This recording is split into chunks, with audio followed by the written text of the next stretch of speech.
Palavra da Verdade, devocional de 26 de julho. A dimensão política da fé. Disse Daniel: Seja bendito o nome de Deus de eternidade a eternidade, porque dele é a sabedoria e o poder. É ele quem muda o tempo e as estações, remove reis e estabelece reis. Ele dá sabedoria aos sábios e entendimento aos inteligentes. Ele revela o profundo e o escondido, conhece o que está em trevas e com ele mora a luz. Daniel 2, 20-22. Fé e política não se misturam. O púlpito não é lugar de mensagem política. Será? Certamente o púlpito não é espaço para ser utilizado como palanque eleitoral, como instrumento de campanha político-partidária. Mas isto não significa que a fé não tem uma dimensão política ou que o que se diz do púlpito não tem implicações políticas. Esta posição é uma reação compreensível, embora equivocada, à maneira pela qual a Igreja, especialmente no Brasil, tem se envolvido perigosamente com a política. Em seu engajamento, a Igreja em geral acaba por cair numa fusão perigosa com a cultura secular ao absorver ideologias ou filosofias contrárias às Escrituras. Por outro lado, valendo-se de uma aplicação ilegítima e errônea do conceito de Estado laico, os secularistas querem calar a fé cristã no debate público, relegando-a à esfera privada. O livro de Daniel nos ajuda a entender algumas implicações políticas da nossa fé. Daniel vive entre dois períodos de grande efervescência política, o Império Neobabilônico e o Medo-Persa. Ele conviveu com duas visões políticas radicalmente distintas. Podemos dizer, por exemplo, que a política governamental de Ciro era mais favorável aos povos dominados do que a de Nabucodonosor e seus precedentes. Pois enquanto este era cruel com os vassalos e praticava a deportação como estratégia de domínio, Ciro adotou a política de repatriação. Em ambos os reinos, Daniel foi uma figura pública de destaque. E sua fé tinha implicações para os posicionamentos políticos que ele assume nesses reinos. Em ambos também enfrentou conflitos e oposição. O que podemos aprender com Daniel sobre a dimensão pública da nossa fé e a postura que devemos ter na relação com o Estado?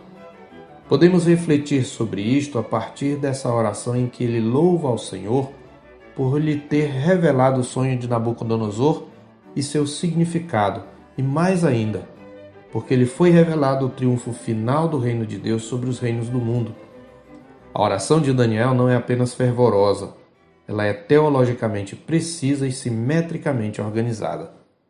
Nela temos as convicções desse servo de Deus que nortearam sua relação com a cultura babilônica e especialmente com o poder político constituído. Daniel diz: porque dele é a sabedoria e o poder, ou seja, Deus subjuga toda a oposição dos reinos rebeldes e toda a força do império das trevas, fazendo valer sua vontade. Como Deus de poder, ele muda o tempo e as estações, um poder e controle sobre a criação. Remove reis e estabelece reis, mostrando seu controle sobre a história. Como Deus de sabedoria, ele dá sabedoria aos sábios e entendimento aos inteligentes. Ele concede sabedoria e poder a quem quer para fazer instrumentos de seu plano redentor. Ele os concedeu a Daniel, como ele reconhece no verso 23. Algumas doutrinas mencionadas na oração de Daniel têm implicações políticas para nós hoje, das quais destacamos duas. A primeira delas é a doutrina da absoluta soberania de Deus, que tem domínio sobre o reino dos homens e o dá a quem quer. Somente Deus detém o poder absoluto. A implicação dessa doutrina é que nenhum governante ou instituição está acima da lei dada por Deus. Nem mesmo o povo tem autoridade absoluta. Toda autoridade é derivada. A fé bíblica rejeita tanto o conceito de soberania absoluta do Estado quanto de soberania absoluta do povo. Em mais de uma ocasião, Daniel ressalta para os governantes que o poder que eles detinham havia sido delegado por Deus para julgamento das nações que lhes foram confiadas. Por exemplo, em Daniel 4:25, sentenciando a Nabucodonosor, ele declara: serás expulso de entre os homens, e a tua morada será com os animais do campo, e dar-te-ão a comer ervas como aos bois, e serás molhado do orvalho do céu, e passar-se-ão 7 tempos por cima de ti, até que conheças que o Altíssimo tem domínio sobre o reino dos homens e o dá a quem quer. Consequentemente, nossa obediência é delimitada pela palavra de Deus. Antes importa obedecer a Deus do que aos homens. Está escrito em Atos 4,19. Quando a ordem do rei ou as leis do império entraram em rota de colisão com a lei de Deus, os filhos do reino não hesitaram em praticar a desobediência civil, como está em Daniel 1, Daniel 3 e Daniel 6. A autoridade do rei é revogável e relativa. Esta é uma verdade com implicações políticas. Em segundo lugar, temos nesta oração a doutrina da sábia providência de Deus, que remove reis e estabelece reis. E ele o faz segundo o seu querer, para manifestar a sua própria glória. Lembremo-nos do que ele disse a Faraó, o primeiro tirano a escravizar Israel. Mas deveras para isso te hei mantido, a fim de mostrar-te o meu poder e para que seja o meu nome anunciado em toda a terra. Êxodo 9,16. Portanto, ele opera em todas as coisas, mesmo as mais desagradáveis, para o bem do seu povo e para o louvor da sua glória.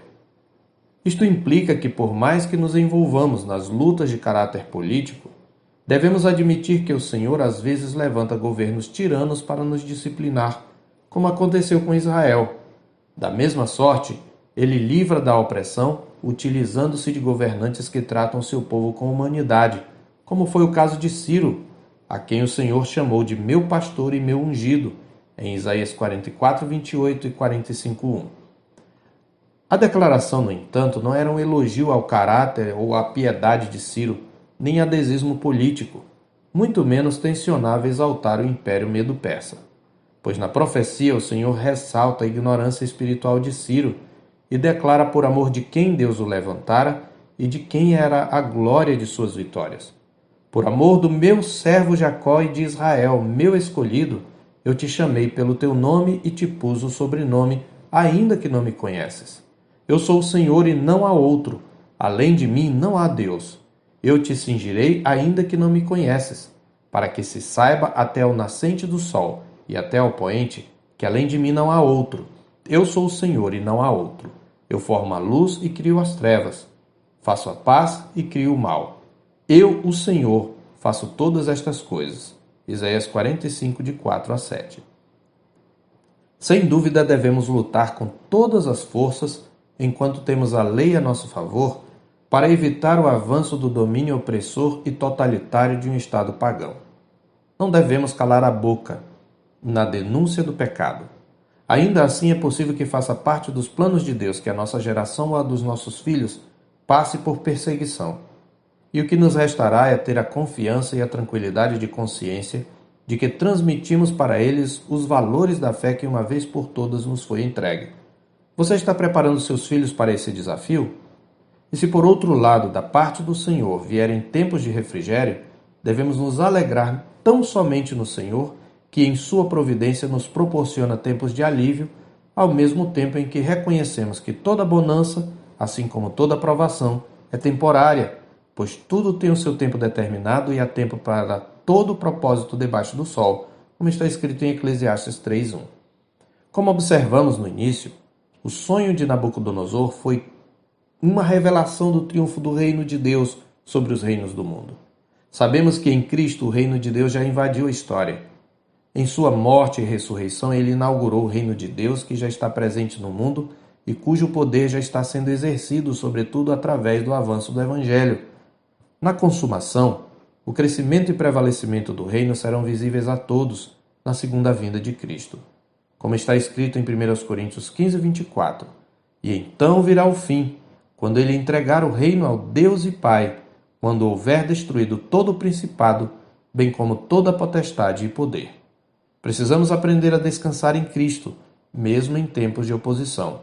Qualquer que seja o governo, Cristo permanece sendo o Senhor sobre todas as coisas. Eu sou o pastor Marcos Augusto, pastor da Terceira Igreja Presbiteriana de Boa Vista, em Roraima. Tenha um bom dia na paz do Senhor Jesus.